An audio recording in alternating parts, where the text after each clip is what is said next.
I love that this is hot for you. In comparison. I mean, it literally stopped snowing like Like a month ago. I have lots of friends in Europe who are just like absolutely baking. Let's And I'm see. just sitting here in like South Texas, just like, this is fine. Apparently, it is 82 degrees today, Thank you for Fahrenheit. converting. Yeah, I can Yeah, do that. that's you, you poor thing. Uh, I have an excessive heat warning today. The high is 39 Oh, Celsius. the live just started playing on my phone. I was like, Oh God. "Excuse me." I'm just gonna Uh, close it. yeah, the current is it'll be a high of 39 degrees, but we have an excessive heat warning to where the heat index is probably significantly higher than that. Hmm. So you have like the actual temperature and then you have like the heat index. And actually on Friday we reached our highest record temperature, Oh which we had God. a heat index of, let me do a quick conversion, 45. Yeah, that. I mean, I handle the heat really well. I enjoy heat, because I'm always cold. The problem right now is like in my apartment because it never really gets hot in here because Mhm, it's not a basement, it's a ground floor apartment. So mhm, it gets humid and like clammy, but it's mhm. still cold. But like it's disgusting. You I don't poor like it. thing. Yeah, I'm suffering. But I mean, I'm taking this over being cold any day. Like, let's see. Welcome to the Yaoi Shelf Live. Grab a seat and Hello. relax. Uh, your hosts are talking about the weather because it's hot as shit in Texas. It's also hot in Norway It is for hot in Norway once. for Wow. Norwegians. Yeah. Uh, it's still Pride. Happy Pride. Happy Pride. Happy Pride. Uh, we're here to talk about our last episode with the absolutely brilliant Dr. James Welker, where we discuss our BL Academia. Yes, that is a reference to My Hero Academia. Uh, Hi, Jimmy. Because we're clever like that. are we clever? Yeah. Hello. I think sometimes I am very clever, yes. So I'm not, is what you're saying. Well, no, I was going to give you the option to speak for yourself. Stop boarding the SS I'm, Gaslight. I'm just thinking about the meeting we had yesterday where you were so mean to me. I was not mean to you. I I mean, was. you were actually very kind. You gave me permission to die for a week, which I I appreciate a did. lot. Thank you. Yeah. Thank You you. have full permission as soon as we're done to perish for like a whole week. I don't have time though because I have a presentation on That's not my Tuesday. problem. I just whatever. Thanks. I sound like old Walt Disney. It's like that's not my problem. Not my monkeys, not my circus. Um, Precisely. Uh, but I had a lovely time with Dr. yeah. Welker. He made me feel very, very not smart, but in a very, very comforting way. Like with Dr. Tom, it's like overwhelming. Like, oh, I'm a fucking idiot. Like, it's almost like overwhelming to be in like Dr. Tom's presence sometimes because he's just so like it. He's so charming, but then so eloquent, and then just like so brilliant all in one. So it's like, ah, fuck, I'm dumb as shit.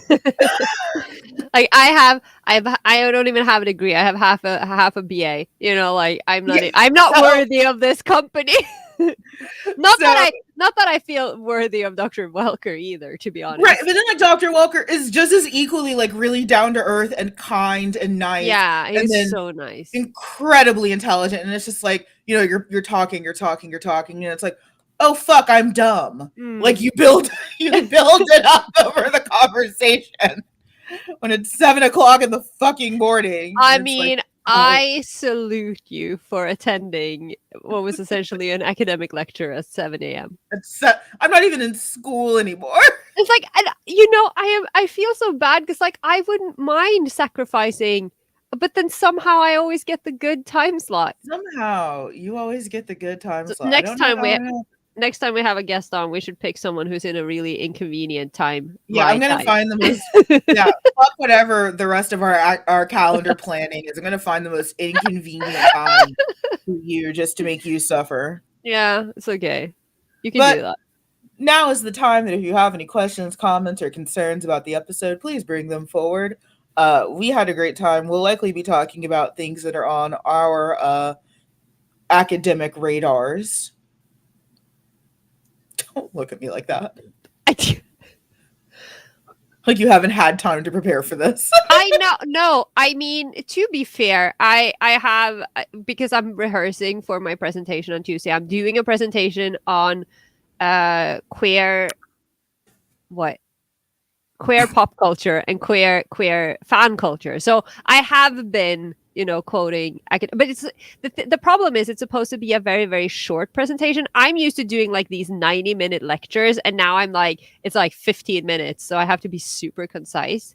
But Hmm. I am, quoting our favorite professors in there. I'm in there going like, actually, Professor Thomas Baudinet says that. So he's so brilliant.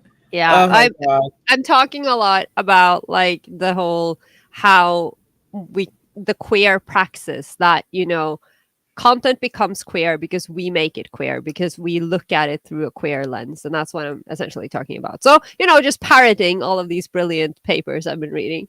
Yeah, 100%. My current obsession has been African American like comparative studies. Mm, So like one of the books on my list that I need to get because my friend threatened me with it is Rest is Resistance. And it's basically talking about how especially for African Americans, we are taught to work excessively hard because of a lot of myths that came out of, the post-slavery and reconstruction mm. times. And to the point that it exhausts us, like it's killing us. Hustle and Yeah, grind yeah, yeah. is killing us. Amanda says, completely not pointing in her direction at all. I can I can point in your where are you? There you are. I am Amanda, pointing in your Amanda direction. says, not speaking at all about herself. We talked about this yesterday, Uh, Amanda. so the whole point of it is that it's choosing rest as like this radical form of resistance. It's we are not going to compete in this white hyper capitalistic rat race, especially because so much of American culture and American society was built on the backs of free black labor. Yeah. So my friend threatened me with this book. Sounds like a good book. It sounds like a good read. Yeah, and it sounds like, again, not at all pointing in my direction, a book that I need to read because Is it on your wish list? it is on my wish list. Okay. See, this It is what is you're on my wish this list. is what you're getting for your birthday with a I'm note. gonna buy it. Leave me Fucking alone. rest. Be bullied. Okay, fine. I'm just gonna send you the note. There actually is a workbook Oh that my goes god. with it. Yes. Probably Because useful. again, we don't know what we're doing. No, she started reading it because she also is a hyper competent black woman, my friend, and she's like, "Hey, so you don't get an option anymore. You also need to read this." Yeah. She's like, "You no longer get a say in how you feel about this. This book also yours." Uh, I think that's Here is fair. a quote she sent me. For Black people who are descendants of enslaved Africans via the transatlantic slave trade and chattel slavery, consider the fact that your ancestors built this entire nation for free with their stolen labor. Use this knowledge to tap into what they have already done so you don't have to grind yourself into oblivion now. Your ancestors want to make space for your ease and rest. You must stop you must stop long enough to receive this insight in your mind. Yeah, that sounds like a plan. Your, my ancestors. God damn. Also, it is Father's Day here in the US. Yes. It is not here. Father's Day here is in like November. Fuck off. Let me have this day. No, but you can have the day. I already said in the chat that, if we run out of topics or whatever, feel free. We can spend the time talking about your favorite daddies. We can. I was asleep when Corolla said that because I woke up super early, went to Whole Foods Market to drop off an Amazon return, and then took my ass back to bed. I'm proud of you for going back to bed. Do you know Thank you. how my day started? Please, before we Listen, talk about academia. yeah, okay. So we went to bed super late last night. That was a mistake. As it Mhm, turns out, we were mhm. watching Django. See, I said it right this time. It did. I forget how good that film is. Like, I love that film so It's much. so good. It's so good. So we watched that and then we watched some other stuff and then we went to bed. And then it's hot, right? So the Mhm, bedroom window was open. And then my dad, because we live right next door to my parents, and it's mhm, the same house. So my dad is essentially the janitor, and something, I don't know what, something has broken. So he's been running around for 2 days trying to fix, there's like some pipes or whatever. And he is standing literally right outside our bedroom window, mhm. hammering nails into the wall above my window at 8:50 on a Sunday morning. And I'm like, are you kidding? I'm pretty sure that's illegal in Norway, actually. You're not supposed to do like stuff like that on Sundays because Mhm. you disturb the neighbors. But see, we are his family, so it doesn't matter. So Correct. that was fun. And then I went back to sleep once he stopped, but I was awake there for like an hour, just laying there, gritting my teeth, like, thanks, father. I just got triggered by a Facebook post that said, Devilman Crybaby season 2 in production. Oh, One, it's not God. true. It's not true. Because what do you do a second season of? Yeah, I was just like, but how? The world But imploded. what is season 2? But But also just like full body triggered of like, oh no, yeah. Yeah, I not can see again. that. But I had a great time talking with Dr. Welker. I especially liked that he brought up a lot of the history of Mm. BL and queer studies and how you kind of, migrate from certain queer Yeah. studies into others. Because I think, especially now, as we have this rise in like transphobia and trans exclusionary radical feminism, that we tend to think of queer studies as, you each go into your little pocket and the gay men only talk about gay men, the lesbian women only talk about lesbian women, and bisexuals don't exist because of course it's a phase that we all grow out of. And no one listens to the other like smaller identities. Like Yeah, they're and not no really and no one has there. listened to an asexual ever. um Ugh. yeah, so I do like that he was able to parlay a lot of the discussion that he Mm. had from, oh, I started in this space, and then because all of these things really are connected, I was able to go into other spaces and Yeah, have yeah, these yeah. other discussions. That was really, really helpful because, yeah, especially here in the West, queer studies is very, very segmented. It's either so, so broad that you might as well be talking about anything, or it's so hyper concentrated that you're never talking about any of the other members of the family. Yeah. Everything okay over there? Yeah, I'm sharing our the link on my Twitter because I forgot to do it before we started. But It's like, I'm can I, and it's then like, I'm can I trying help you? I am trying to type on my phone, okay? I know. Curl is bad at typing on her phone. I am 100 years old when it comes to typing on my phone. There, I posted the link. I did it. I did the thing. I Good posted job. it everywhere else, just not on Twitter. So I was like, okay, maybe I should do that. No, and I also like when he was talking because I thought that was like that was like a cool concept in itself when he Mhm. was discussing with himself what an ACA fan is. Like, Yes. is it a fan of academia or an academic who becomes a fan? And I thought like someone Mhm. needs to do research on that because I think Mhm. that in itself is a fascinating Sam. subject. Yeah. Sam. Sam, you do. Sam, we love you. Piling it on. Piling Right. it on. But yeah, and I also, I really, really came around to his position of him not being a fan because I will admit when we first brought him on, it was a point that we both talked about a lot in Mm. private because it's like, how can you say that you're not a fan? Like, what are you doing here? Like, what are you, there's almost like this weird, like, voyeuristic feeling to it of like, So it always reminds me of like those old, like, remember like those like 2000s nature documentaries where it's just like a dude in like a very barely like, put together like camouflage, and it's just like I'm observing these gorillas, but he's just like a dude in the woods. I guess, yeah. Oh my god, like 2000s, 2010s like nature documentaries were all just like, "Oh, I'm observing from this hide." And it's just like that's just a man in the woods. It's just a man in the woods, and it's like we're documenting authentic gorilla behavior, and like all the gorillas are just like a meter, like several meters away, just like what the fuck that guy doing? Like what? Yeah, except it's It's some fans. yeah, and it's some academic observing your Goya painting. Yeah, like that's what at first like that's what it felt like. Where it's like, what do you, hmm. Because it leave our sacred ritual alone. But I totally get it now from a different perspective. Hmm. Like I get what he means when he says, he loves fandom but can't really call himself a fan, and I Yeah. respect that. Like I get that now. I definitely needed the context of hearing him say it, Hmm. but I get it now.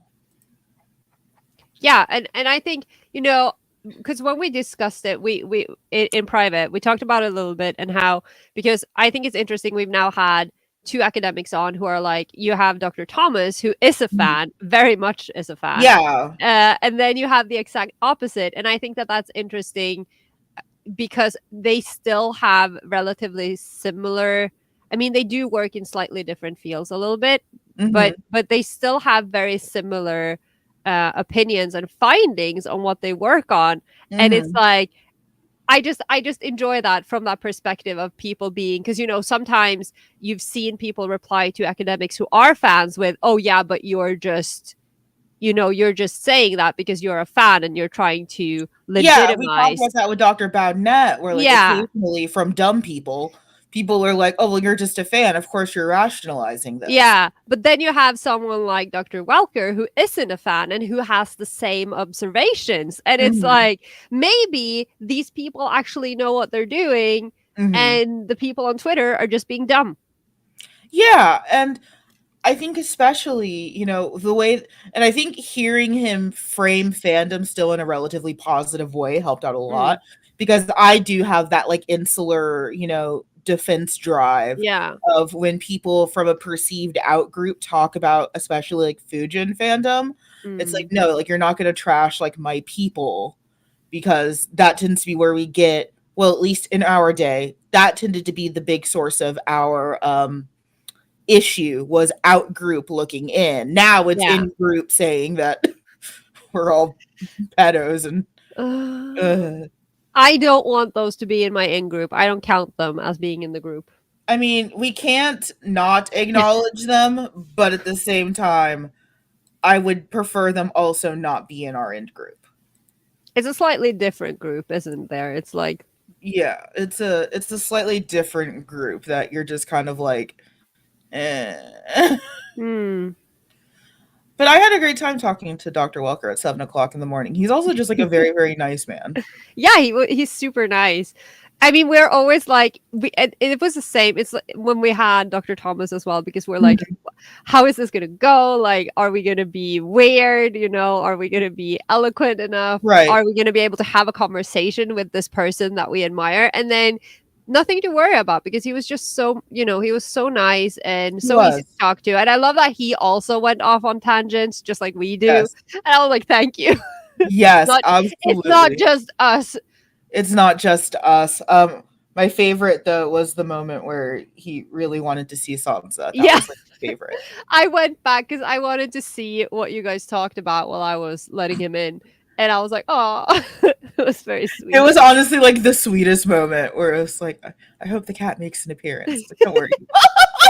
Oh, he will. He Don't worry. that's what he does. But yeah, if you guys ask us about our favorite like academic papers, ask us about where we get our academia, ask us about our academic baseball cards.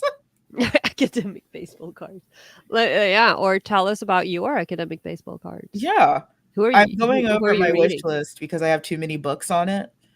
And good lord, my taste in books is absolutely insane. Yeah, I was looking through your wish list and I was like, there's a lot of different things on here. I am a multifaceted man. Yeah, same. My favorite currently is Severed, A History of Heads Lost and Heads Found. Oh, exciting. Yeah. So when I was a kid, I got to watch a documentary on the guillotine really, really young, and that became like a weird hyperfixation of mine. Fair. It is like my favorite execution device. Also fair. So, fun fact about me: when I was in Vienna, I went to the torture museum, Of course you did. and they had an Iron Maiden right at the end. Oh, And I did you said, try it? "No, it's no." And I said, "This isn't a torture device." And the curator's like, "What?" And I said, "There is no reports first that the Iron Maiden really existed. There are several Iron Maiden type devices that exist throughout history, but there's no record that this type of Iron Maiden existed. Also, with the placement of the spikes, there's no guarantee that anyone would have survived this kind of torture. The point of torture is not to cause death. So, ergo, this is an execution device on a torture device."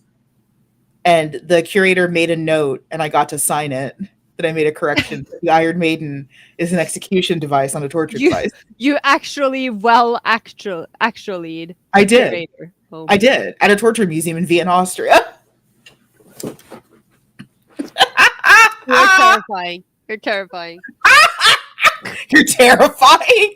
Yeah. Because it's not the whole point of torture is Yes. not to Yes. Yes. it's not to cause death. Now, if you happen to die later, that's just part of it. That's different. Yeah. That's different. But the point isn't to kill you. An execution device is designed to kill you. You wouldn't call the guillotine a torture device. No, not if it's sharp enough. Well, even the Halifax gibbet, which is its early precursor that had a very, very blunt, straight blade, basically just bludgeoned your neck until you died. So, Oh my god. torture expert. Yes. Somehow not very surprising actually. Really? No. What is the most surprising?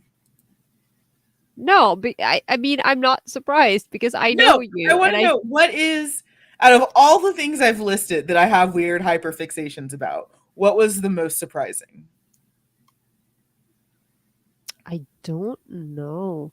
I mean, there's a part of me that want to say the birds, and that is literally just because everything else is like morbid or traumatic, and then there are birds. But then again, I'm afraid of birds. So You are afraid of birds. I'm not afraid of birds. I'm deathly afraid of seagulls, and it has affected me in ways. That's fair. I'm not here to fight you on that. Seagulls can be No, really they are intimidating. fucking terrifying. And like I said, whenever it was we talked about it, I am very glad we don't have pelicans. Oh yeah, we have so many pelicans here. We do apparently have swans. I've never seen and actually I have seen a couple, but like they weren't close enough for me to be afraid of them. But I am also terrified of swans because I know what they can do. Swans are a monster. Carla, what are you currently studying for your presentation?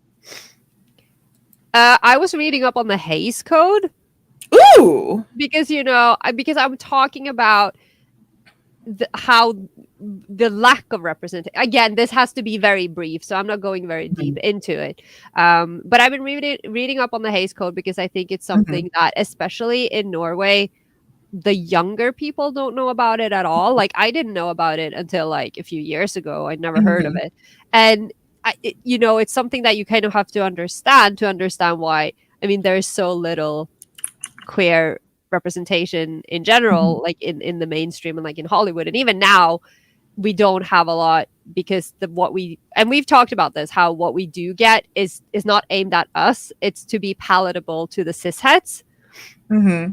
And then I'm comparing that to how fan cultures exist parallel to all of this and how we are here and we are finding these queer things Mhm. and mapping them out for ourselves. So I'm sort of like comparing how fan spaces developed alongside the conservative Mhm. view on homosexuality and everything. But again, it has to be really brief. So it's like, and then at the end, I'm doing that thing, the little spiel where I'm like, spoiler to anyone who's coming to listen to me on Tuesday. But the whole representation is good, yes, but also all representation. We're going to talk about this next month, so I'm not going to say too much. But Yes. uh, but the whole fiction is fiction, please. And it's this whole thing. And I'm just trying to be, because I'm just here to educate the children. You do it. You're doing great. I'm doing great. I'm like, I was telling someone earlier that like I don't there's a part of me that is like, I'm sure that people will think that I keep doing this because I want to highlight myself as, an author, or like I like to be on stage a lot. And that's not it at all. It's literally, I just want to educate people on these things because people know nothing. And younger people, they don't know the queer history, they don't know the pop culture history. And I No, I need. think I think that's really, really valid because I get kind of the same way, except for there is a weird part of me that really, really likes being on stage. It stresses me out to no end. You'd think I hate it, but then I'm done and it's like, this is the best thing I've ever done. Let's keep doing this. Um, but yeah, I also just like almost narcissistically feel like I have interesting ideas and things to say. And I don't think enough people listen to people like me, Yeah. and it's worth being listened to. And I think like that's one of the things I love about conventions so much is that Mm. they are kind of like this great equalizer. I will say, sort of like fan fiction, the waters definitely got too muddied. Where like anyone and their mom can be a panelist, and it's like, hmm, eh. But at the same time, I wouldn't want them not to have that platform. I wouldn't want them to not have that ability to speak their mind. But yeah, Mm. like I remember early paneling days, one of the reasons I got booked so frequently was because I had a degree. I Mm. wasn't just a fan, I was a fan with a job and with academic standing. So it wasn't, just I have lots of opinions about fictional gay men. It was I have lots of opinions about fictional gay men and a BA, and that helped, kind of, smoothen the Mm. transaction. And then DFW Hitalia ruined it for everyone. Oh Yeah. DFW Hitalia. I will never, never I'm stop s- being disappointed in the choices they made. I'm so glad I was never deep in the Hitalia anything because it sounds so traumatic. It really, like, you got to hear me talk about that in Discord yesterday, where like Yeah. it went from being this like global phenomena to just being the thing that like almost like a homestuck level of like thing that we don't talk about anymore. Oh my god. It's like we don't talk about Bruno, but it's like we don't. Yeah, we don't talk about Hitalia anymore. In all fairness, I think where a lot of my angst and trauma comes from is that feeling is very valid. It's not like some other series where it's a little bit overhyped and stuff like that. No, what DFW Hitalia did was genuinely bad and not good. What some Hitalia fans were doing back in those days was very bad and not good. What the creator of the series has done and said is bad and not good. So it's sort of like, oh, here are all these valid reasons to really not like this show. But I really, really used to like this show. Yeah, but like I said in Discord as well, I don't think that. I mean, because again, it's one of those things where you're looking at it critically and like you're Yes, aware of the problematic parts, but that I doesn't am change so the good aware. parts. That Yes. doesn't change, that you had a community and you had Mm-hmm. fun, doing it. And like Mm-hmm. just sometimes, I'm not saying not to be critical, but like you can like things for a lot of reasons, like character design. Like Austria is a very handsome man, okay? And Yes, he is. yes, he is. Yes, he is. You Of are course, correct. I am correct because sometimes I have good taste. I think Austria might be like the best taste in person that you have, which I think is deeply concerning. Listen, Yes. I have a lot of good taste. Like, what's wrong with Tamaki? I mean, he's not trash. Okay, but that bar is pretty low. he's I mean, he's sweet, he's caring, he's adorable. He doesn't leave the house without having 3 anxiety attacks. Well, that's not his fault. I didn't say it was He is his fault. he is the sweetest cinnamon roll and he must be protected. He has a whole ass sunshine boyfriend for that. Yes. Yes, he does. Which I mean, he's great. There hasn't been a lot of Miritama in my Twitter feed lately, and I am sad. Uh But there's been a yeah, lot of Sasunaru, so you know. there's been too I'm much good. sauce. I'm living. There's frankly been too much sauce in Hadu. It follows me everywhere. I don't this is not a problem. This is a good thing. Except for when I'm on the bus. Oh my god, I forgot to tell you this because I was out walking the other day, right? And Yeah. I think I was going to one of the branch libraries, I think. Mhm. And so I was and then I decided to take like this detour because there's like this small like path that goes through like a field. Mhm. It sounds like I live in the middle of this is Norway, okay? It's very strange. But I'm walking down this path. I never walk this path. It's like for some reason I decided to go there because it's in the middle of a field. It's very nice. It's very sunny. Mhm.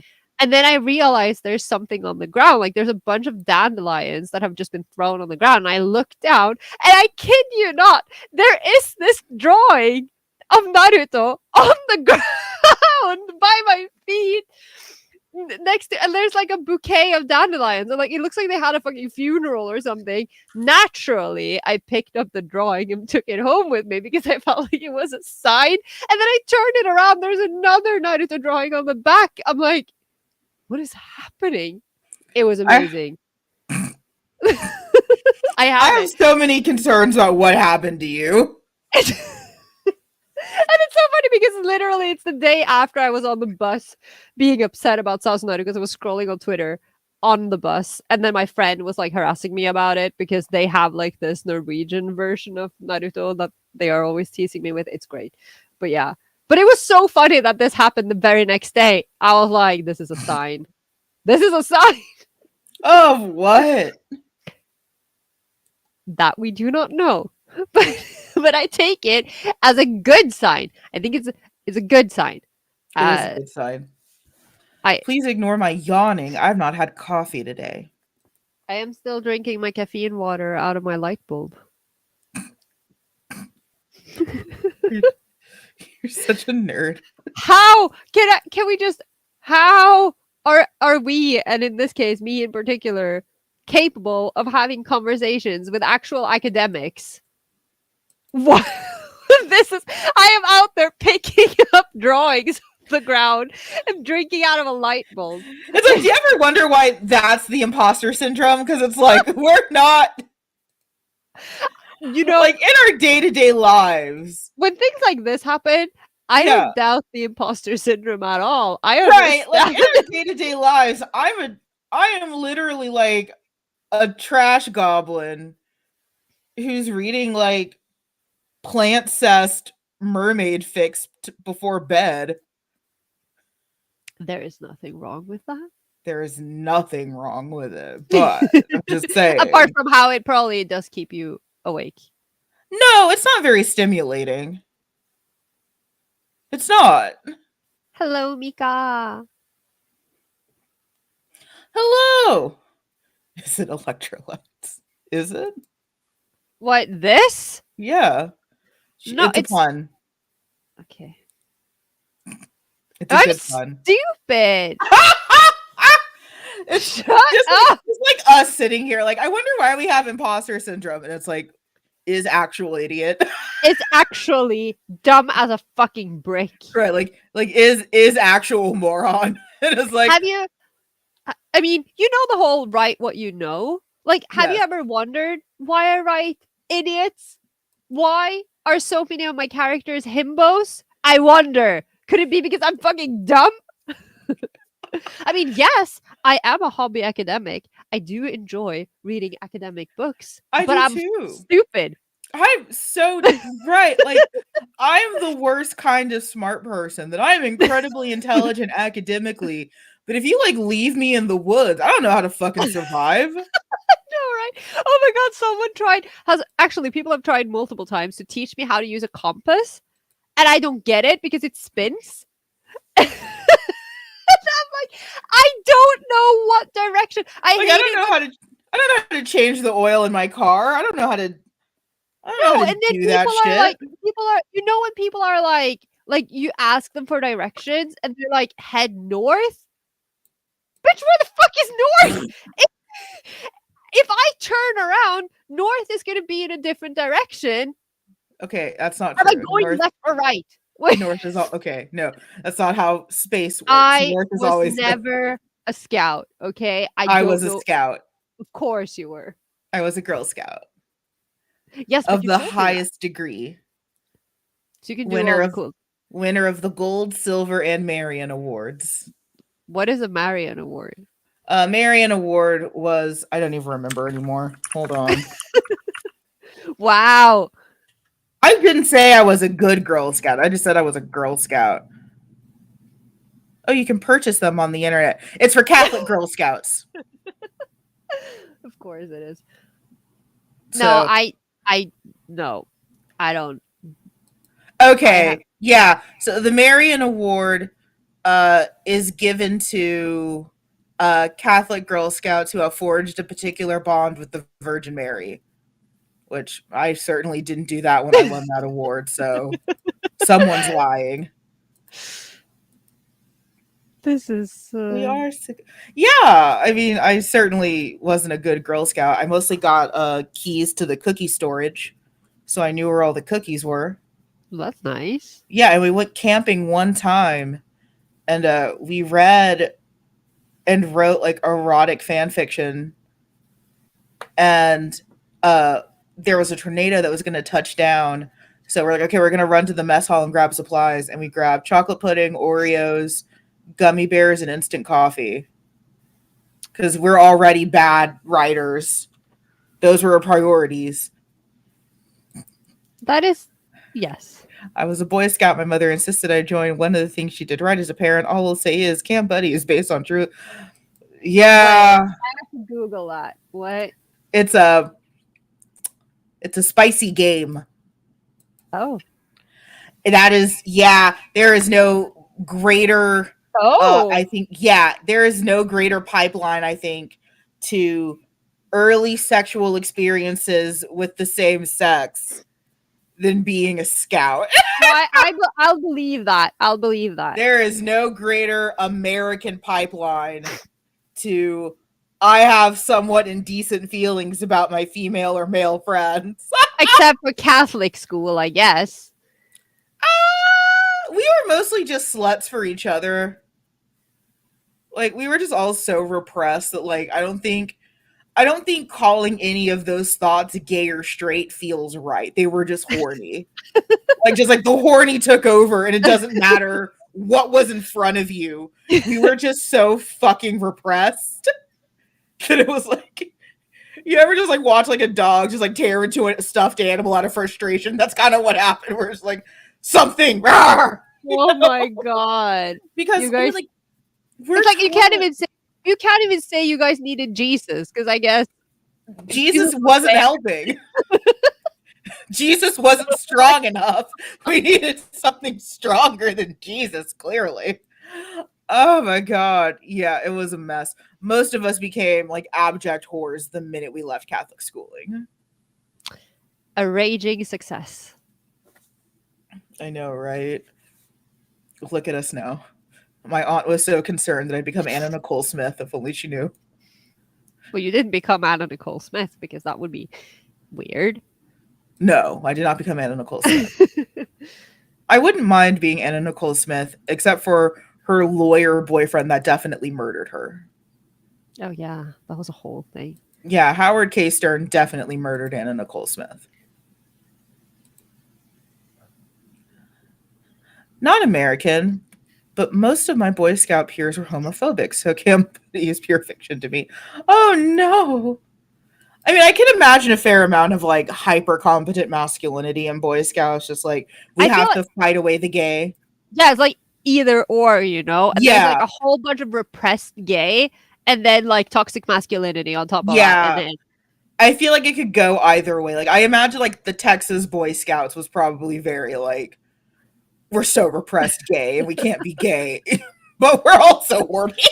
I don't know. I knew like two people who were scouts when I was in elementary school. It was one boy in my class and one girl. But I don't Mhm. think either of them were scouts for very long. And I think Norwegian scouts are probably very different. I don't know. I didn't like they never talked about it. Well, I was a Girl Scout all the way up to senior, and I won the top 3 awards in all of Girl Scouting. If you ever want to know about Girl Scouts, I just think it's funny because it's like when you hear about scouts here, it's kind of like the focus is you know in the Donald universe, you know Donald Duck and you have like the nephews and they're in the yeah, what is that called in English? The scouts they're in? I don't remember. Because like they're in Norwegian, it's called hakkespettene, which is like the woodpeckers. But I feel like that would have been I it's something analogous. uh, I was a non-religious Boy Scout in a troop funded by a local Catholic church. Oh wow.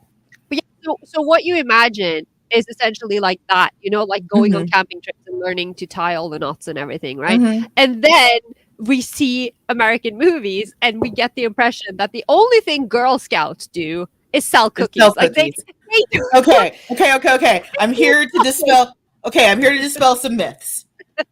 We do not only sell cookies. No, it was good because if Yeah. scouts went scouting in the woods, it would be the Boy Scouts, and then the Girl Scouts were only selling cookies. And I was like, is this some kind of high level discrimination or something? So Girl Scouts did go camping.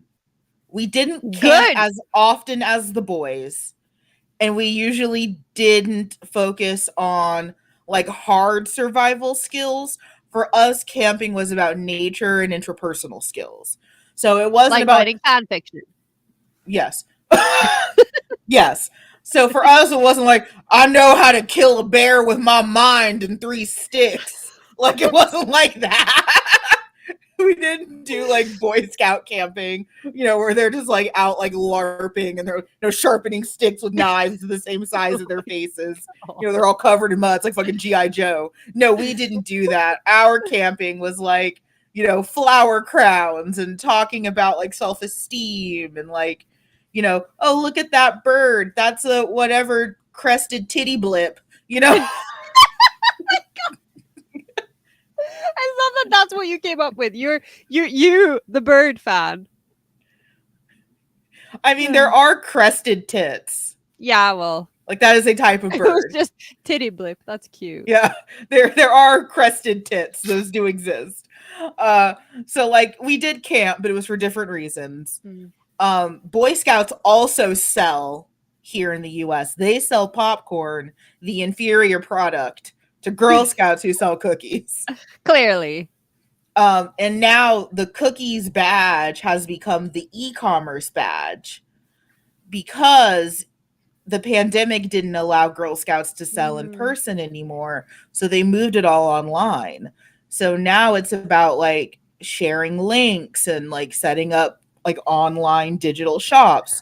So like they're teaching girls actual, like I don't have negative things to say about Girl Scouts. Like that's about as real application of something that a girl in this day and age is going to need later. I mean, that sounds pretty useful, actually. Right. Like, for as much as people like to talk shit about Girl Scouts and stuff, like, turning the cookie badge into an e-com badge, brilliant. Like, she's going to need that for her MLM later.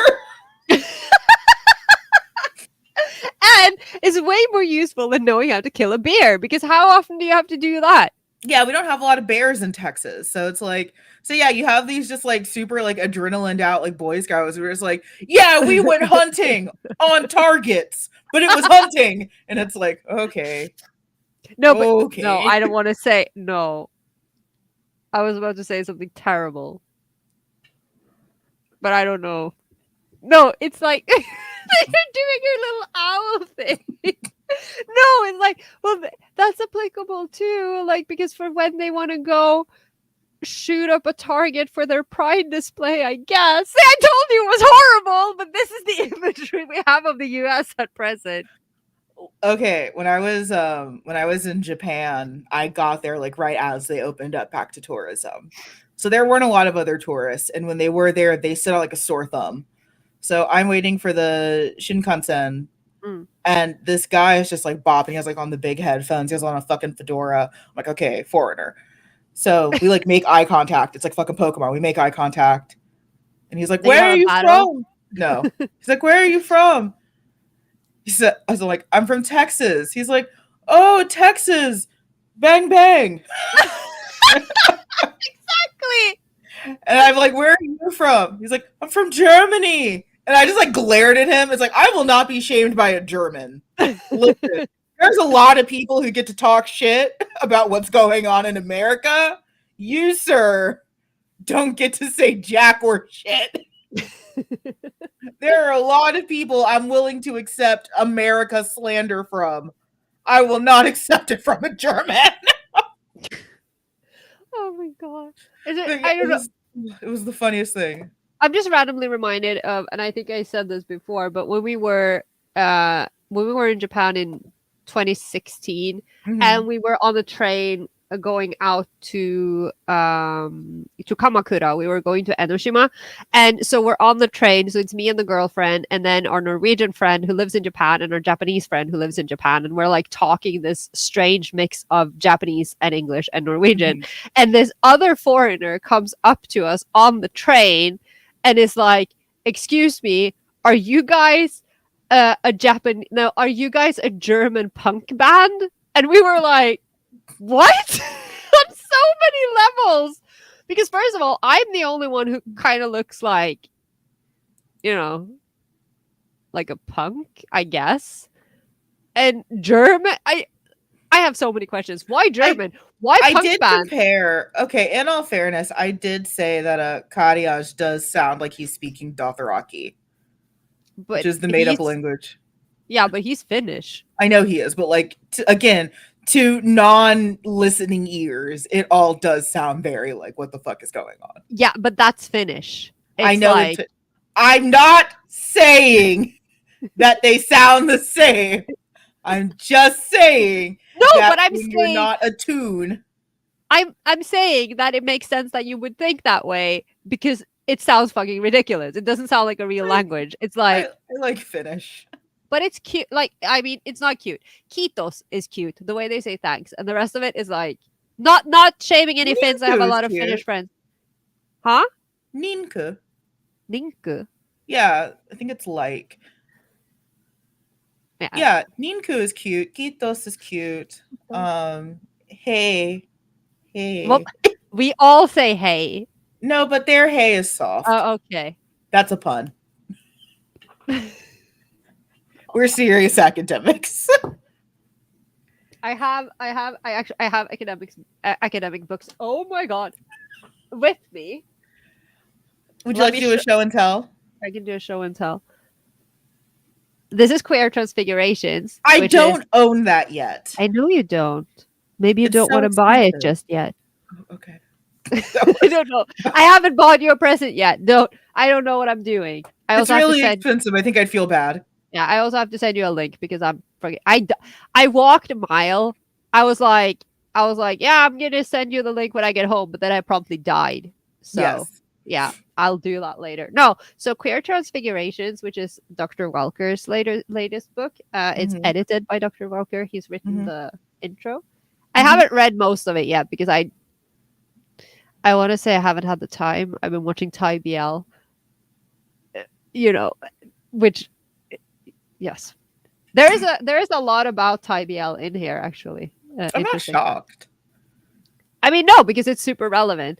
And Yeah. then, of course, we have the BL Bible, Mhm. Boys Love Manga and Beyond, full of Mhm. sticky notes. It also smells like Red Bull because because this is the one that when I was They are so they are expensive. so expensive. I just added the most expensive, one of the most expensive books to my wish list, and it was from Carlos Maza. He used to work for Vox, and now he does YouTube videos on his own because Vox wasn't protecting him from homophobes. And it's right wing culture and contemporary capitalism, regression and hope in a time without future.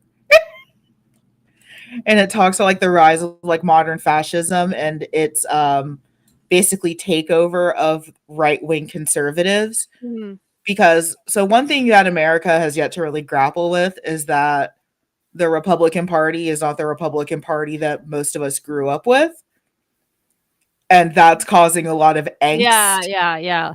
because they still want us to treat them like they're the Republican Party we used to know that may have had different opinions but we're still respectable. Unlike Unlike now, yeah. where they're not that, so it causes some friction.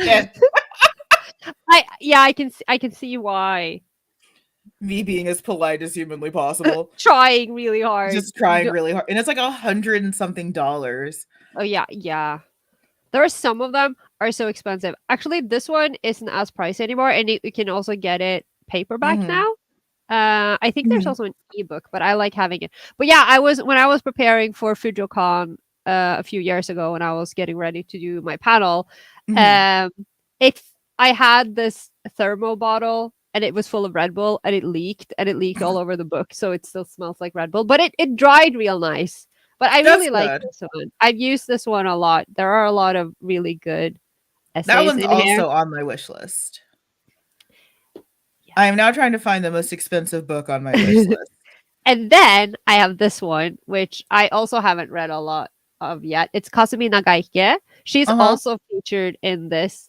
So this is a bunch of it's mostly about on female Japanese fans writing things. Mm-hmm. But what most importantly, the reason why I got my hands on this, I think this one was actually really hard to get. I can't Mm-hmm. remember. I think I blocked it out.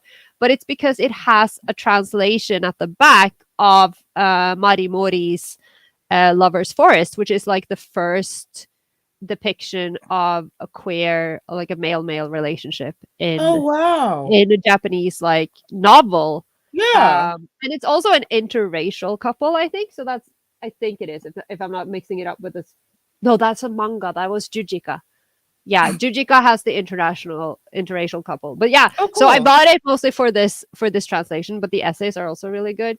And then I Mm-hmm. have a bookmark in here, which you bought me, which is incredibly obscene, so I can't show it. And then my most recent my most recent purchase, I think, Mm-hmm. Naughty Girls and Gay Male Romance slash Porn, and the author is actually named Corolla, which I thought was very fascinating. It's been I on my might have wish to list. grab that. I've had it on my wish list for so long, and then I bought it when Books Depository went belly up because I was like, Mhm. if I can't find this anywhere ever again, I'm gonna get I'm it. buying So all of it, yeah, yeah. so this is like I had to choose. I was like, am I really gonna have to spend all my that's where my money went. Because Ah! I was because I was wondering the other day, how have I spent so much money lately? And then I realized I bought so many like expensive books when Books Depository went down Yes. because I was afraid I wouldn't find them anywhere. That's valid, though. Yeah, and I felt like it was a good investment. Like I haven't read anything in this yet, but I'm very Mhm, excited to finally have it. mhm. I think she's No, those all German. sound really valid. I have a bunch. I now am a person who has an entire shelf with only academic books on it. Send help. Okay, so can confirm that book that I added about right-wing culture is the most expensive Mm, academic book I have on my wish list. how much Go does it cost? figure. It's 135 US dollars. Yeah, that's a lot. But I think that's for the hardcover. I think there's like Mhm. yeah, there's a paperback for 40 bucks. Oh, that's nice. Yeah. But But I love Are you like snobbish about it? Would you prefer the hardcover? At this stage, if anyone gifted it to me, I would feel guilty if they spent that much money. Like if I received like the hardcover, I'd be delighted and then like immediately ashamed. It's like $135. Yeah. Like I would be upset. Um, some books that I added to my list recently were Kingdom of the Sick, A History of Leprosy in Japan, Sex, Sexuality, and in the Constitution, Enshrining the Right to Sexual Autonomy in Japan. Mhm. And oh my god, I added another one that was like really, really interesting and niche. Because all of the academic books that I have are very, very like Yeah, I niche saw and weird. some of them are like they're like super niche. Well, and like I'm Interesting though. that's the kind of book I love is like let's whittle down something so fucking far. And like that to me is interesting. This one I really want. Nothing natural is shameful. Sodomy and science in late medieval Europe. Mm. And also the shape of sex, non-binary gender from Genesis to Renaissance. Oh. That sounds interesting to me because I feel like, yeah, especially now with like all trans people are groomers and pedophiles, like we ignore that like gender non-conforming and gender non-binary people have existed for Yeah. text notes as long as people, Strangely. Almost as right? if it's a completely natural thing that happens in humanity. Right. Or Wow. even if I won't say natural, it's a thing that has been happening for thousands of years and hasn't caused a moral panic until now. Uh, Two other books I have in African American studies are Black Fatigue: How Racism Erodes the Mind, Mm. Body, and Spirit, and White Tears, Brown Scars: How White Feminism Betrays Women of Color. You know, I saw that and I'm like, I wonder if I've read that, but I can't. I feel like I should remember if I've read it. You would But it's remember. yeah, it sounds really, really familiar, but maybe it's just that I heard someone talk about it. Hmm. Hmm. See, and I have a love hate relationship with books like that because they're clearly like FUBU for us by us. But then like other people find it and it's like, oh my god, black people are being racist against white people. It's like, no, we're not. It's a thing. It's a whole thing. I have that book too. My goal is to get an English translation of Mari Mori's work, Queer Subjects in Modern Japanese Literature, and also has her late story, I Am Not Going on Sunday. Oh, that sounds Oh fun. yeah, yeah. The Yaoi Shelf recently followed one of the big academic uh, sources for like Japanese media and stuff. It was one of the sites that Dr. Welker follows. So every once in a while, we will continue to tweet and post about Oh. fun academic books. Also, how much did you spend on that cloud statue? Which cloud's that you? The one of him in The a dress? Oh my god, I blocked that out of my memory. The thing is, I pre-ordered him. Hmm. Uh, where did that come from? Are you looking at my Instagram? No, you've talked about him excessively. Okay, no, because he's over there, and you can't. I was like, can you see him? No, Yes, I'm magic. I've transformed into Sansa's body. I'm in the room. I can see everything. yeah, no. I pre-ordered him like a year before he was released, so I paid him when I ordered him and then immediately blocked it out of my mind. And then he shipped, and then I had to pay the customs fees for him. So Mm, he was expensive, but I bought him directly from Japan because mm, I looked at what he would cost from Square Enix from the European store, and he was mhm, stupidly expensive. And then I looked at what he would cost from one of the Japanese sites that I usually mhm, use. I think it was like Hobbylink, and he mhm. was much cheaper. So I got him from there, and he was still pricey, but he's worth it. He's worth Uh, every yen. I ask because a friend of the show, Anime Yankee in Texas, has him for $80, $80? 80 US dollars, which is not bad. No, that's actually It's not quite good. bad. And then, but of course, if I was going to get him here, he would still be A quadrillion expensive. dollars. Oh my god! I am waiting for Sansa's back. I'm waiting for Ash to ship my tuxedo Ash figure. He should be shipping anytime soon. He was supposed to be shipped in the at the end of April, and then he was pushed back, and I think he's about to be sent because they sent my Venus figure the other day. I'm very excited. Until the customs get here. Yeah, Corolla has discussed to me many times that it's like, oh, I am about to be broke.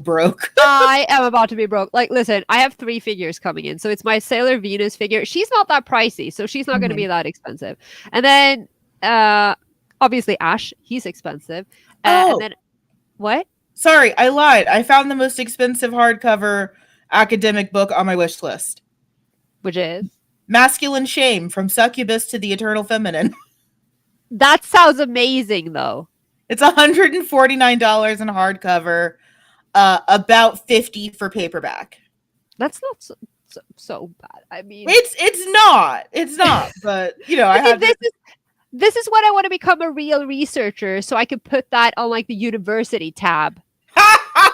Like I was talking about this yesterday when we were making the tacos that like you have like Dr. Thomas who'll be like, "Oh, this is research." So, I got funding to buy all this gay manga and I'm like, I need to become a real academic. And then I Yeah, could I just need to write become. everything off as a I need work to become a expense. researcher so I could. It's like, why do you have this like hateful porn? It's for research. Don't ask questions. I mean, I will do that now too, but unfortunately, I have to pay for it with Yeah, my own money. and we're not quite at a funding goal where we can just write off all of our porn. You just won't shut up about the funding goal. I will never shut up about the funding. No, let me go back to my financial issues. Okay, and then there's my Nana figure. So Yes. Nana, Osaki Nana, and she's shipping Yes. at the beginning of July. I'm also Mhm. waiting for my number 6 Nendoroids. So Mhm. Nezumi and Chion will be shipping in July. And then on top of that, there's a Kinport photo book, which and photo books apparently have customs fees too now, so that's awful. And then there's like a bunch of other things, and I don't understand why everything has to be released in June. I am about to be so fucking broke. Did I mention that I am leaving for a convention on Yeah. Friday where I will spend more money? Yes. Okay, so I have a pre-order biblically accurate angel plush that arrives in the fall. Oh my god. I have let's see. I have one Nendo arriving in October, which is Tamaki Oh from yeah. Oron. And then Kyoya arrives in November. Well, you gotta have both parents. Yeah, you can't have one or the other. That one's for my aunt, so it doesn't count. And then I should have another good smile. Yes, Hawks arrives in November as Oh well. yeah. So those are my Nindos that are arriving in the fall. I have the summer Hikaru died that comes Oh out on my yeah. birthday. I got Studio Ghibli released a bunch of like color vinyls of their movie soundtracks, so I pre-ordered the Spirited Away one because that's my favorite. This is yeah. So I similar boats, same boat.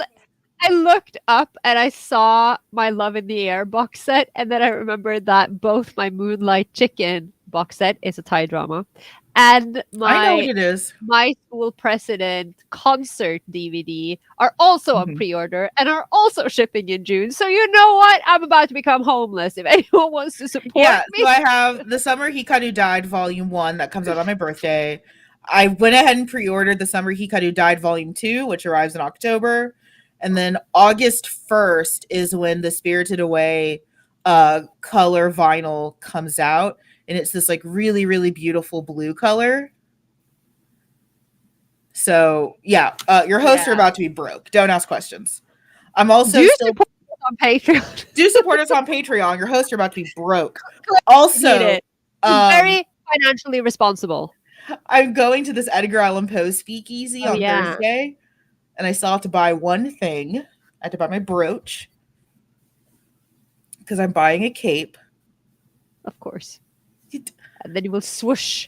yeah, it's an Edgar Allan Poe speakeasy. You can't go to that looking basic. No. Like that's impossible. So I have to buy a brooch. And then yeah, I'm going to Corpus this weekend. So, and I'm finally going to go on the USS Lexington. As opposed to the SS Gaslight, where The you. SS Gaslight is the finest boat I've ever been on, in close competition to Battleship Amanda. It's funny because you travel so fast on the SS Gaslight because you come here to kick my ass and then you go back home. Yeah, the SS Gaslight is a magical ship that floats through time and space. It's Amanda's dream ship. You finally have the combat vessel you've been dreaming of. Finally, it's fucking magic. Amazon now very shockingly knows me, and it gave me this recommendation for these teaspoons that say you have been poisoned on the inside. Oh my god. And I feel like that would be great, except for like you always have that one friend who's like, "What the fuck?" Who does? There's Yeah. there's always that one friend who's gonna be like, "Oh no." But Oh, yeah, no. I had a great time with Dr. Welker. That sounds like gross. You know what I mean? I that sounded weird. I don't feel comfortable with that anymore. Oh my god. No, I but don't it like. really was. It really was a great episode. I could have like we could have talked to him for like ages. We really could have. But we chose to let him go because it was evening in Japan and we It didn't want to be was. rude. He kept telling us it was fine. He didn't have a hard cutoff time, but we were like, we're gonna keep this professional. Yeah, like he's a brilliant man who has better things to do than sit here and listen to us fangirl over him. I mean, I also he was literally telling me over email when we were, trying to figure out the schedule about yes. how much work he had, and I'm over here like, well, we're not gonna force you to stay up until Yeah, like you're whatever. Like, definitely not worthy of taking up that space. no, Like no, at all. like man is Uh busy. he is busy. But no, I really, really liked covering academia, and I look forward to covering similar topics as we get into the future. Corolla and I had an excellent meeting yesterday in which we Did mapped out the entire rest of the year. we are so efficient, even though We I was are. dead most of the time, and Yes, Corolla was dead most of the time. I was so allergic yesterday. It was terrible, and I was just lying there like, please kill me, but Amanda wouldn't kill me, so I will not. Not yet. not yet. Not yet. I made an unreasonable request, so I might actually be murdered. No, it's not likely that you'll be murdered. Um, the official Batman Instagram page has said Happy Father's Day to Bruce Wayne. Bruce Wayne, who only has one canonical child. And if you're going to say that he's a father to Dick Grayson or Jason Todd or Tim Drake, what? I feel like wishing Batman a happy Father's Day would be like extremely triggering. Yes. To be fair, I mean, I don't get super triggered by it. no, but you're not Bruce Wayne. Man has issues. I have dead parents too, Corolla. I know, but you don't have the other issues that are happening in Lego Batman's head. Oh, right, because that's your reference for Batman. Listen, he's my favorite Batman. The scene when he nopes up the stairs lives rent free in my brain every day. I love it so much. It is the best Batman Oh, film. and Fucking saying that Batman fine. is a dad figure to Cassandra Cain, fuck off. I don't know who that is. The only father in the Batman universe is Alfred Pennyworth Well, that is true. or Thomas Wayne in Flashpoint Paradox, where Bruce is the one that gets murdered by the Joker. If by adopt you mean yanked Tim out of a garbage can because he was very, very similar to Dick, and Jason literally stole the tires off the Batmobile and said, "You're coming with me, kid." I understand nothing. Yeah, okay, so Dick Grayson was a part of the Flying Graysons, who were in a circus group, and Two Face or someone else like caused a catastrophe at the circus. And Dick Grayson's now an orphan, but Bruce was there, I guess, and was like, "Hey, that kid can do trapeze acts. I could train him into a super soldier." Well, that's how that Jason went. Jason Todd was after Dick because Dick had grown up and was like, "I'm Nightwing now," and Bruce is like, "Whatever, I'm gonna go fuck your girlfriend and put a baby in her later." He did that. Jason Todd comes after Dick Grayson, and Jason Todd's like a street punk who literally is like stealing the tires off the Batmobile, like has it like on bricks, and is like stripping the Batmobile for parts. And Bruce is like, "I like this kid. He has moxie." Uh, Jason is brutally murdered by the Joker because the fans voted in a poll to have him murdered. Um, so he was beaten to death by the Joker with a crowbar. He stayed canonically dead for 20 years and then became the Red Hood. And now he's the best character that DC's ever made. Tim Drake was after Jason Todd, and he was a normal kid who looks and acts a lot like Dick Grayson, but we're not going to ask any questions about that. And then Tim Drake gets taken in by the Joker. And then there's that traumatizing Batman Beyond story where like he becomes Jokerfied and loses his memory, and it's all very, very sad. That is correct. There's a dumb little girl named Stephanie that no one liked, which is why now we have Damian Wayne, who is Bruce Wayne's biological son, with his rival's daughter, Talia al Ghul, who, depending on who wrote the story, Damian is either a turkey baster baby or like Bruce is the victim of like aggressive somno. And somehow, what? And somehow, my tiny elves are the problem. Yes, clearly. Oh, sounds like stuck in my cord. Oh, sounds a salute. There were actual legal papers filed. Tim even started going by Tim Wayne in the New 52. Yeah, we know that Tim tried, but no one cares about Tim. Well, no, we care about Tim now because he's the gay one. Oh, Yeah, he's the gay one now. Even though readers of Super Sons will say that Damien is the gay one. can't they both be gay? No, you can only be gay one at a time. Because arguably Jason's the gay one because he and Green Arrow's sidekick, who he got rid of because he started abusing painkillers, because being Green Arrow's sidekick is really, really hard. Um, Roy, uh, they started like doing like a situationship. So technically, Jason's the oldest gay one.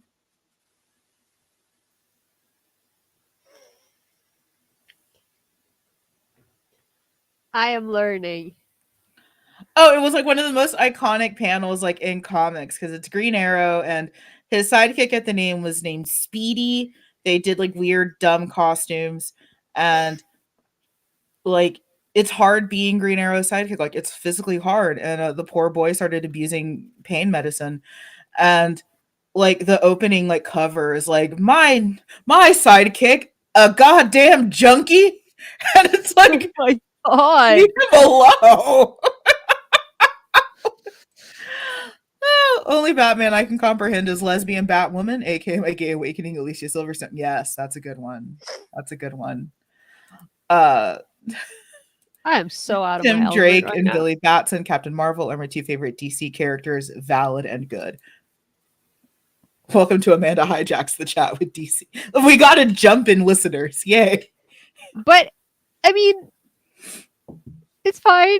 I don't understand anything, but as long as you guys are having a good time, I like will make you understand this oh, world. I don't think you can. I will. I think it's too much. It's not. No, there's no such thing.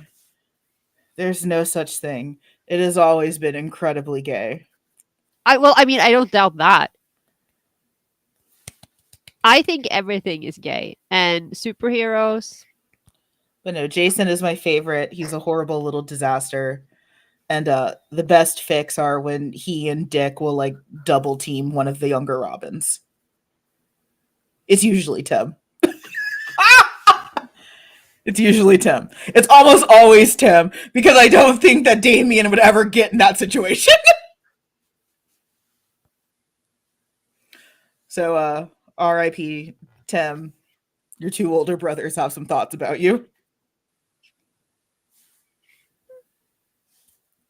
I mean, there's Commissioner Gordon, who's like a canon dad in Batman. He's Barbara Gordon's father. Like, there are dads. I guess Bruce is technically a father because of Damien, but there's no situation where he produced Damien willingly. I know nothing about the Bat family, but sometimes I feel like mainstream comics are more homoerotic. Yes, that is Yeah. 100%. Yes, Yeah. that is completely true, and it's one of my favorite things. Especially like when Marvel became really really popular because Marvel was always like the super gay one. Because like X-Men are like blatant references to like the AIDS crisis and Yeah. stuff like that. Like Marvel had always been like the one. So like when Marvel became like this like dumb dude bro thing, and it's like, oh yeah, there's nothing homoerotic about Captain America and Tony Stark, and then like you go into the comics where like there's one where they're like actually married, like they're a married couple. Steve is constantly calling Tony handsome because Tony looks like his father, Howard. Howard was one of the scientists that worked on Steve as a super soldier. So, like, there are so many lines and references of Steve looking at Tony, being like, "You're so handsome. You look like your father. You look just like how Howard did," because that's what straight men say to each other. Oh Uh, yeah. there's a part in one of the Disney Marvel animated where Tony is looking at a hologram of his father, like Walt Disney, because that's what Howard Stark kind of was. And Steve walks in and he like wistfully is like, Howard, is that you? Like a 50s housewife. I can hear it in that grainy voice that they Yes. have in those And films. I can he's so excited to see Howard. It's his Howard. And Tony just like pops out. It's like, what the fuck? A gay man is here. Yeah, there's no it's so funny to me that like that was the thing that like so many straight fans clung to when like these things started becoming super super popular, was that it's like this is like the gayest thing. I just yeah. I don't I'm not well versed in, Western comic books and I am superheroes so and Marvel. I'm I so but you versed. but you know how I feel. But then I realized if I bring this up, you're gonna be triggered again because that Deadpool picture has never left our chat. That one. But no, because I mean, there's Deadpool, who is a pansexual, and He is his relationship pansexual. with Spidey, and he's Spidey's heartmate, and I love that for them. You know what? I'm It's not that I'm opposed to that pairing. I just think Wade is so ugly. He's so gross and I Why he don't can like it. wear the mask, Amanda? I It's fine. Did you see that thing I retweeted the other day Yes, with the Carla, I see hands? all your dumb. Oh, I don't like it. I think it was great. I I thought don't it was like kind of it. hot. Uh, Stop, stop body shaming Wade. It's not his I fault. okay, okay, relax. Not body shaming Jack or shit. He blatantly says he looks like a testicle multiple times. It's not body shaming if he shames himself. Okay, true. Spideyverse got to have at least one But Spidey. see, Okay. what I've been saying, and I've probably said this on stream before, but I am fucking obsessed because I love Tom Holland's Spidey. Okay, I love him. I think Tom Holland is adorable, but he's a little too adorable to be in a Spidey pool thing, right? Bring back Andrew Garfield because he and Ryan Reynolds are already making out. I'm just saying, can I please, if someone from Hollywood is listening? Okay, no one. Oh, your life as a cable fan who hates Deadpool. Thoughts and prayers. That's rough. I also love the failed son of Madeline Pryor and Scott Summers. But Scott has a son? yeah, Cable. Oh yeah. Okay. No, I'm Why so did hold on? Why did you yell at me like I did it? no. You got like again because I'm not because I'm a fake fan. Okay, I only watch the movies. I only like X Men, and like the The X gay Men has been ones. yeah, and that's probably one of the main reasons I like them. And then I'm obsessed with Nightcrawler, and I really The only care gay about Nightcrawler, and I hate Scott. Okay, not as much as I everyone hate hates Scott. not as much as I hate Jean Grey, Okay. but that I have issues with. Okay. It's just you know Yeah. when Dark Phoenix was coming out and they were like, "Oh, we're gonna make this film and it's gonna be all about Jean." I'm like, "All of your films are about Jean. Is it possible to get?" I feel like I've said this before. I probably say this once every week, but like, is it possible to get an X-Men film that isn't about the love triangle between Wolverine and Scott and Jean? Do you have better ideas? Yeah, I want an origins film about Mystique so that Nightcrawler can find out who his mom is. Like that would be great. Like Well, if you did a whole technically, Raven is his father. His mom is the one old lady that Raven is always with. I don't remember her name. I think it's Oracle or something like that. but isn't his father Magneto? no Nightcrawler's father? Magneto? No, his father is what is it? His The demon. the demon, yeah. Yeah, he's a demon. But it's just my brain has died, and I it So the keeps trying problem to with call him a Seraphale, and that's the angel from Good Omens. And that is not what I'm that looking is for. not his name. I think it's That's Azazel. Azazel, yeah. Okay, so here's the thing about Nightcrawler, Rogue, Pietro, and Wanda. Yeah, because there's a whole No one knows anymore who parent who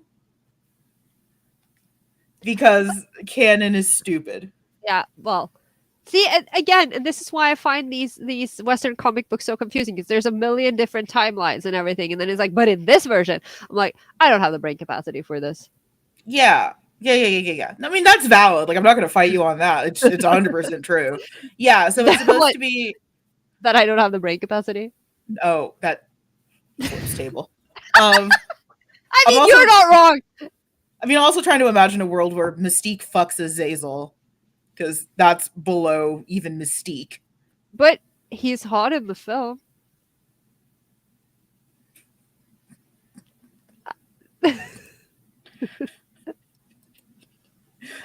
I'll take We, it.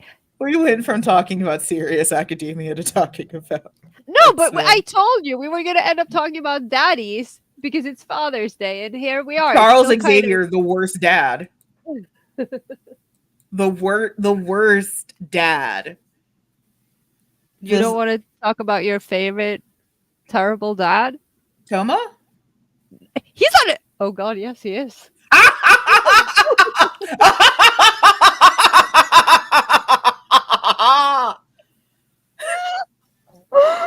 I keep forgetting. Oh no. He has a child, apparently, allegedly. No, but yeah, and the thing is, okay, because you know how we're back to gravitation. You We're know always how back. I will yes. And it's been a while. It's been a minute. No, but you know how I talk about the Shindoke no Jijo, the spin-off manga that came out a couple of years ago with Riku the Kitaza- with yeah, the kid that the Time mysterious paradox child, child? the time paradox child. And he's there, and Mhm. Kay's kid is there, but Mhm. Thomas' child is not. And I feel like shouldn't that child Yes. be there by now? Like the other Yes, kids it are should- there. It should be there. But we're not going to See- ask questions about that. Someone needs to do some academic research on this. The time paradox child in gravitation. The second time paradox child? I was talking about Riku, but Oh.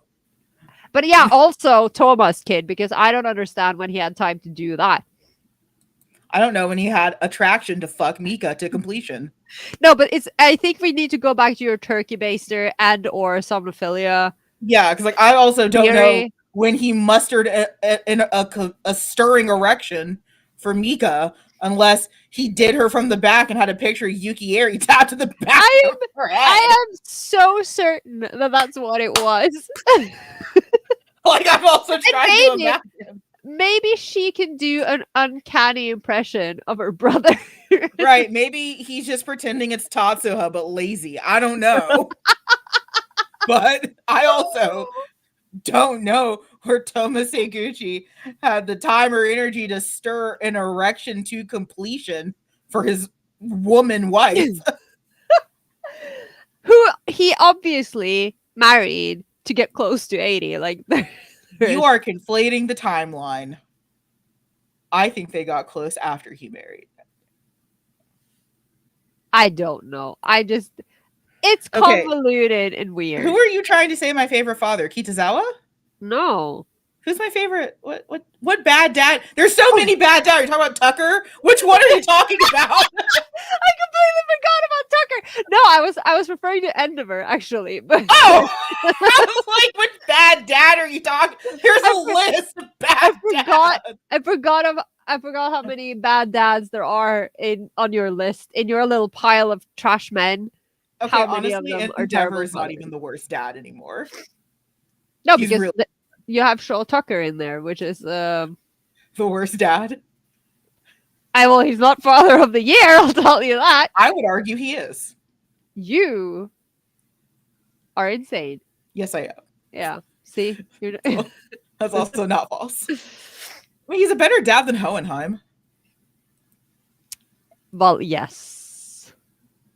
Wait, Tucker? Are we Yes. still talking? Okay, I thought we were talking about Endeavor. No. No, so I Endeavor is shockingly like not a bad parent. I still think he's very cute when he's trying to text his son. Yeah. Uh, I'm not absolving him. I also like don't care. He's a fictional character who they didn't have yeah. to make so thick. That was a choice. That was a choice. Every day Yeah, that was a choice. someone made that choice. Someone made that choice. Someone pushed the button to extra thick and was like, yes.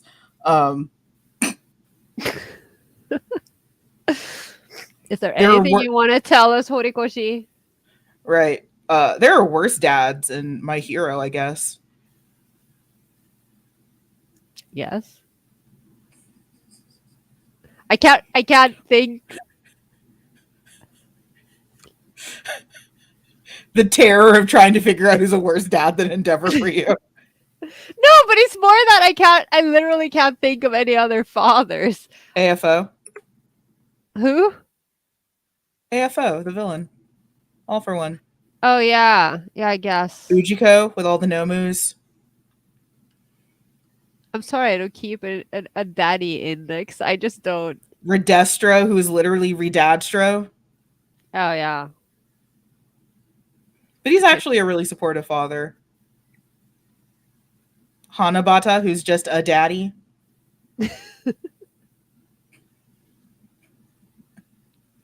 There are worse dads. Whoever knocked up Izuku's mom. Oh come on! What?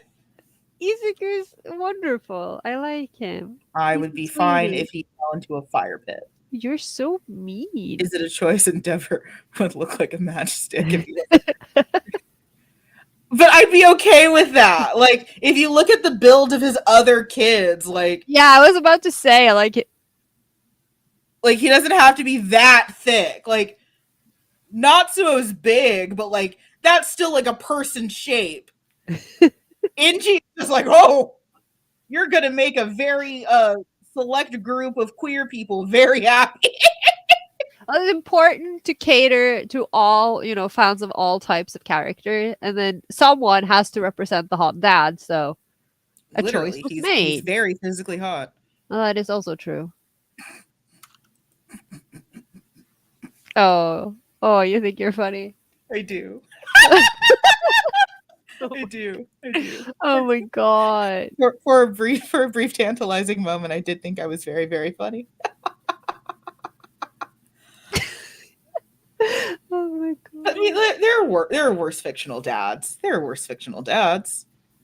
I wanted to say like you could probably list a whole bunch of the dads in Naruto, but then I realized that everyone in Naruto is like an orphan, and Yeah, they're all dead. it's like Gaara's parents. No, but No, because they were Okay, dead. And Kazekage-san was doing his best with the unruly children that he had, and he was very, very upset that the one weird sand one murdered his hot wife, and he couldn't just go fuck his hot wife's identical brother.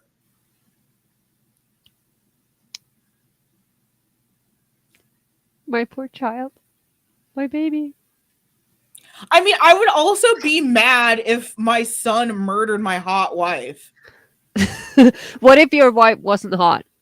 Well, then yeah, fuck it. But like, The but I Yaoi Shelf. also, Where but I we also wouldn't perpetuate marry a not hot wife. unhealthy relationship standards. But I Actually, wouldn't marry a not hot wife. What do you want from me?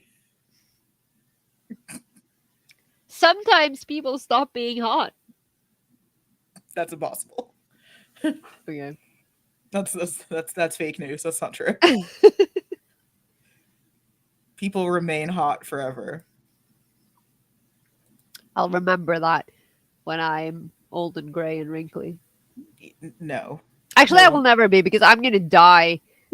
Within a Within the very next short amount. within the Yeah, next 10 like years. I didn't think I'd make it to 30. So, Same.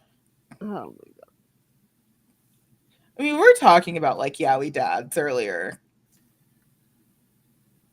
yeah, like 2 minutes ago. No, like earlier this week you Yeah, yeah, yes, and what do you want from me? clearly nothing. Who Clearly read nothing. us on the internet? What is this? Oh. I mean, this is on course for our usual stream. I don't know what you're talking about. This is our usual for one of Yeah, these streams. I know. But no, Endeavor is not the worst dad. I would easily say that's like Ujiko or AFO or something. Uh, Tucker is definitely not the worst dad.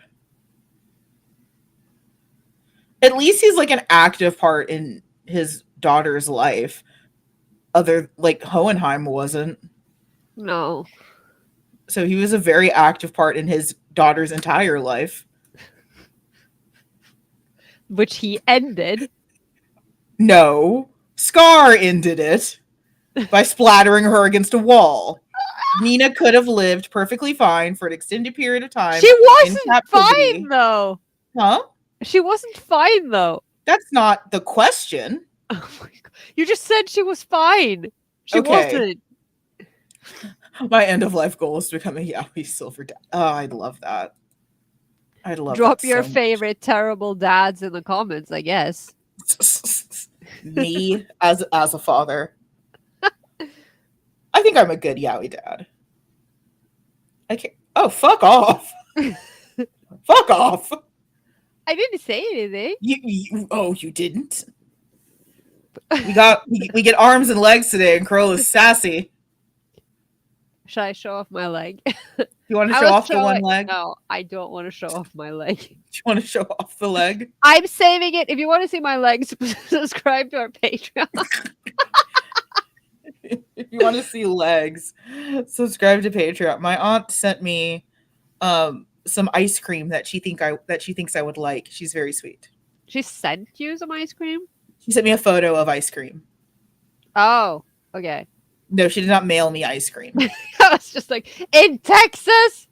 No, no. It would melt. No, she sent me an ice cream flavor that she thinks I would like a lot. Oh. And she's right. I think I would like it. What is it? It's a Dr. Pepper float. What the hell? What kind of ice cream you got over there? Oh, oof. Everyone keeps saying there's going to be a season 2 of Devilman Crybaby, and like that's physically impossible. They could do like a prequel? A side story? It's just real time of a video, just like watching Yeah. the world end. Exactly. Like, because what was Rio doing the whole time? Like, it was...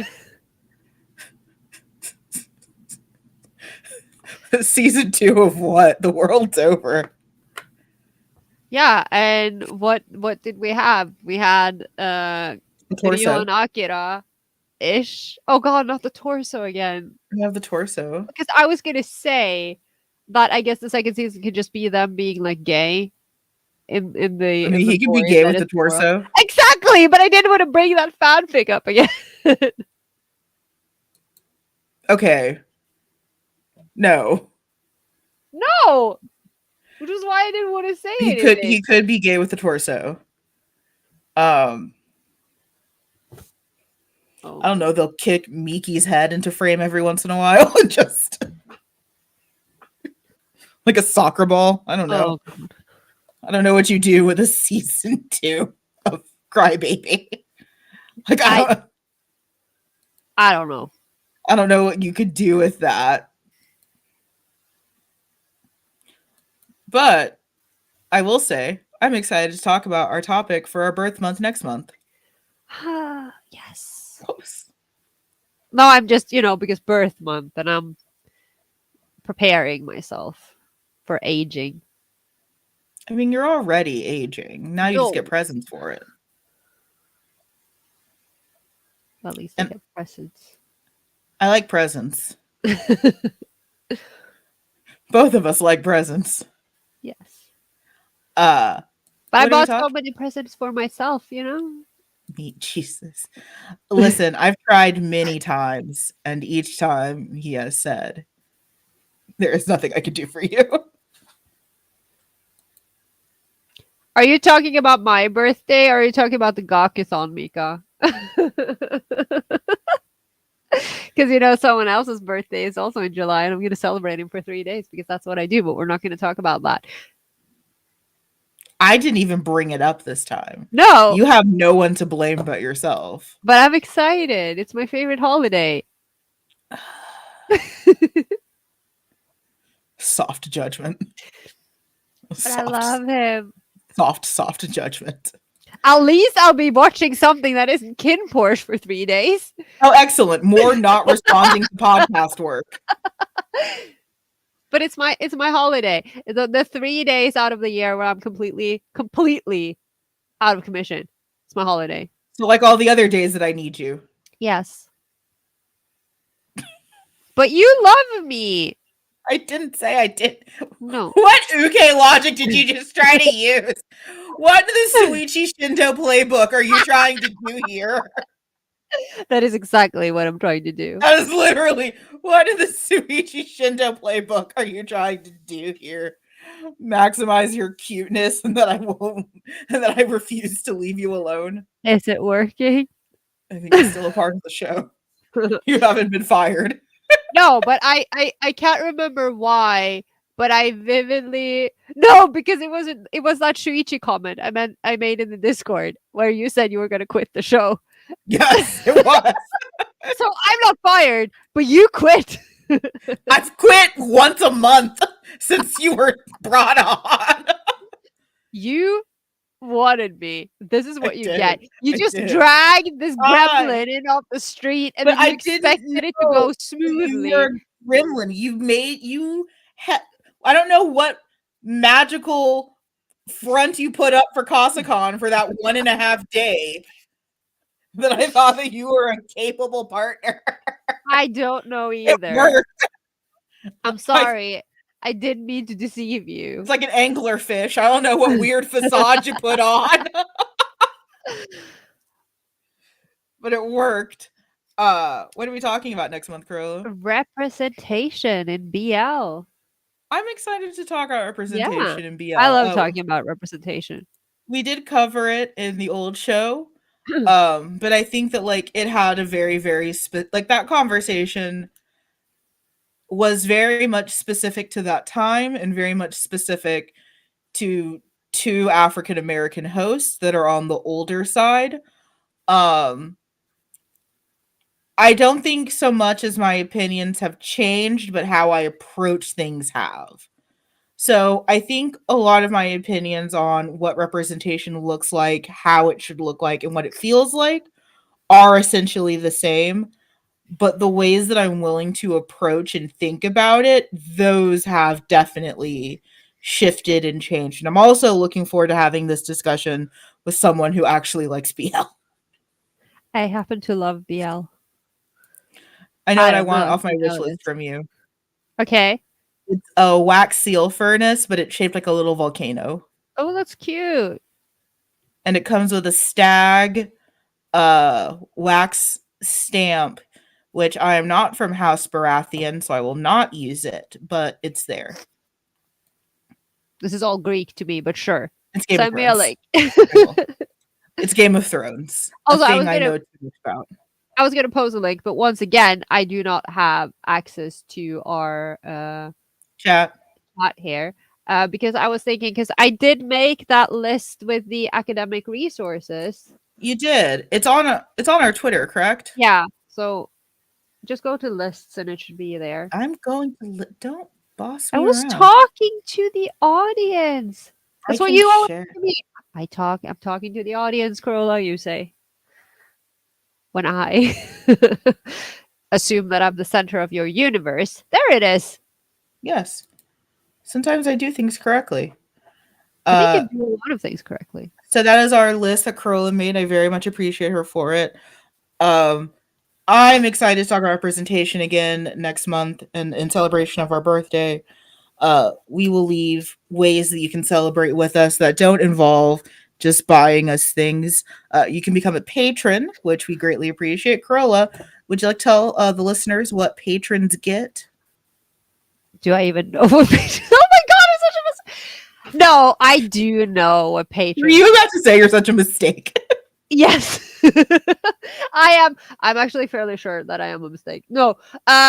Patrons obviously get access to special exclusive, absolutely unhinged episodes and content.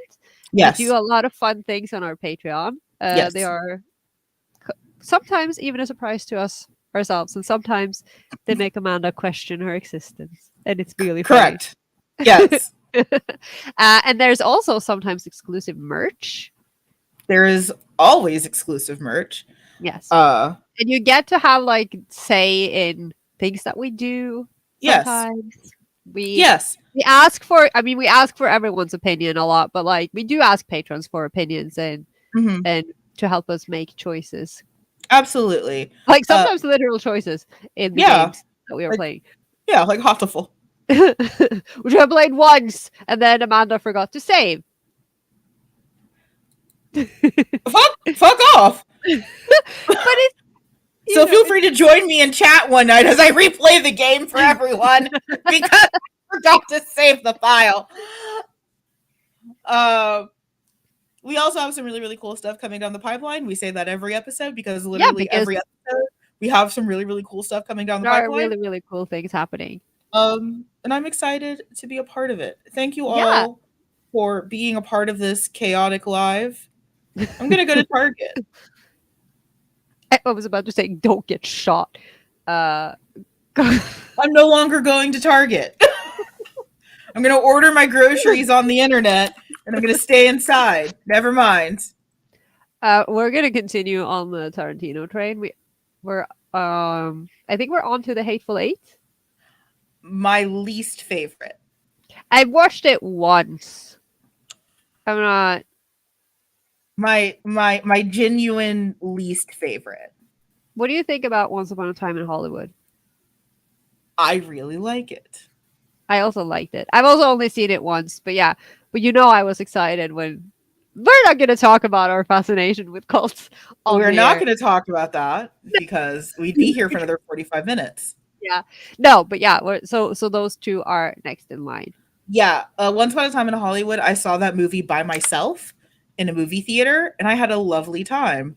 I'm finally going to go see Across the Spider-Verse this weekend. Oh, I really want to see it. And I'm going to try to sneak in a showing, thank you, of Wes Anderson's movie Asteroid City, because Wes Anderson is my second favorite director.